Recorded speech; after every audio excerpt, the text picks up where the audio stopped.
My route, same as everybody's, all the way through the Pas de Calais, through the World War I battlefields, through Reims, down through the Jura, and into Valais, where I crossed the border. Calais, I echo the sentiments, not a problem, wonderful walking through. I love this statue by Rodin of the Six Bourgeois. It's a great place. There is nothing to fear, and if you can, do some good on the way. I stayed wherever I could. I was just one man on his own. I was always welcomed. I tend not to stay in hostels because A, I snore, and B, other people snore, and some of us need to have sleep. But this is a wonderful abbey called the Abbey de Notre Dame de Whisk. Lovely Benedictine order there. They looked after me, and they kept a pair of shoes for me, and then gave my shoes, which were not totally worn out, to local immigrants who needed them. I was in another place, and I can see Isabel there. This was a place that we met up and stayed at Camp Van l'Abbé. I cannot stress this enough. You will find good people all the way along. What I would like to point out is that one thing I noticed was the change in attitude to time. If everybody, for those who can understand this, you'll know what it means, but if you can't, it says, the bakery will open this afternoon around 4 o'clock. No fixed time. And as I went south, the attitude to time became more and more relaxed.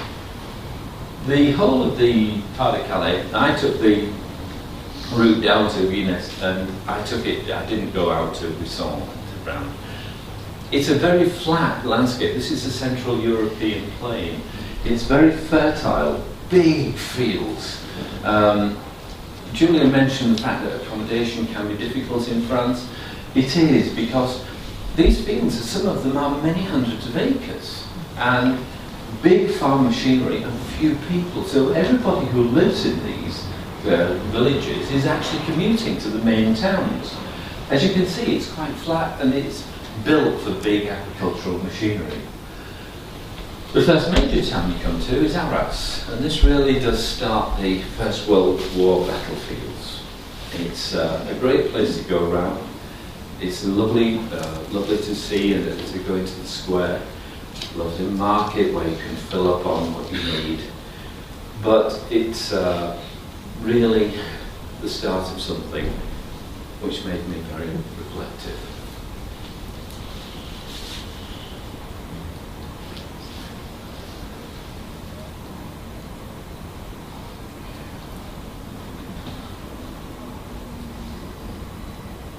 This is a German cemetery city. Every cross there represents 4 young men. And it brings it home to you just how many people suffered and died in that conflict.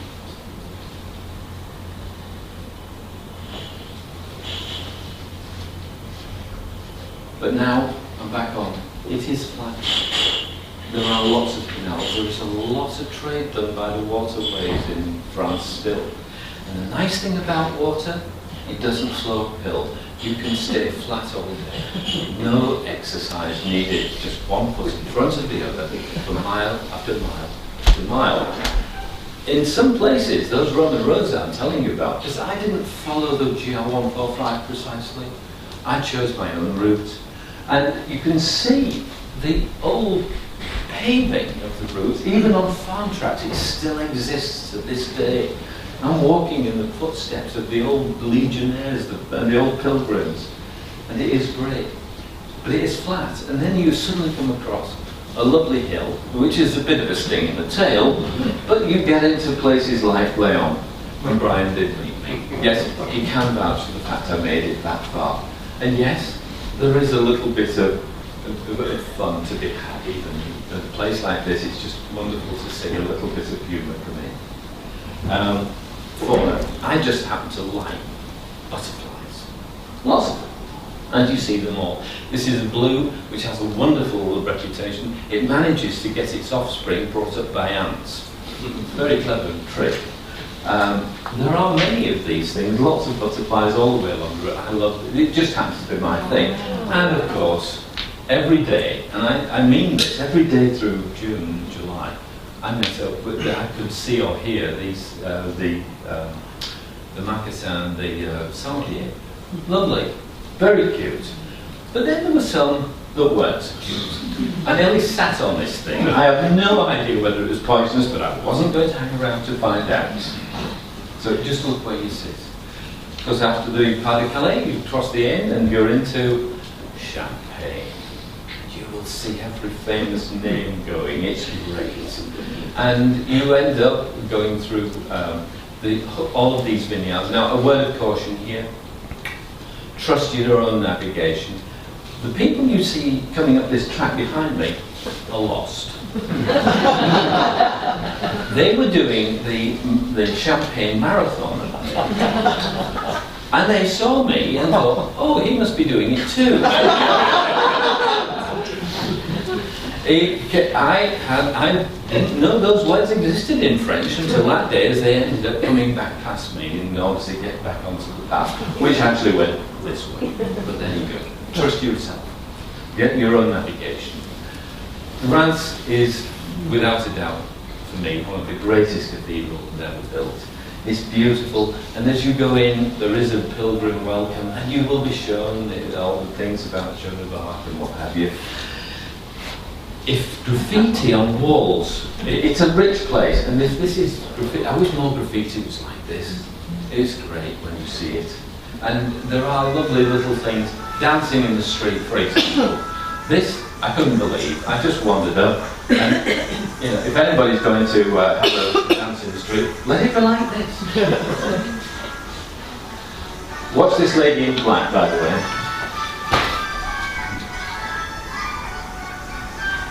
I think she loses the way a little bit. But anyway. So, when you go to Reims, I can't guarantee that, but look around. There's so much to see in that city. It's a wonderful place. And of course, no trip to Reims is complete without its most famous product. And I wasn't going to miss it out either.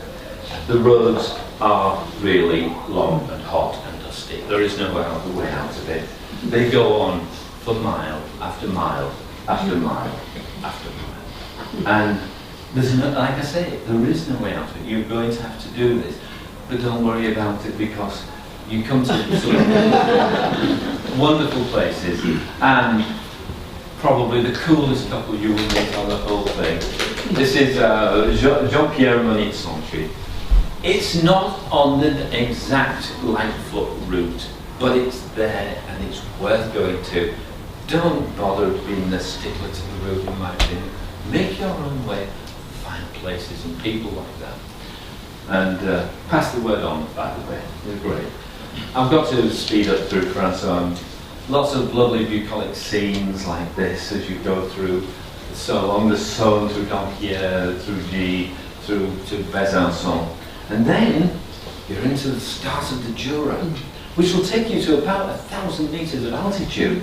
And here you are. The villages are becoming more alpine, and the stroke is becoming faster as you go up past waterfalls and some very steep tracks as you go.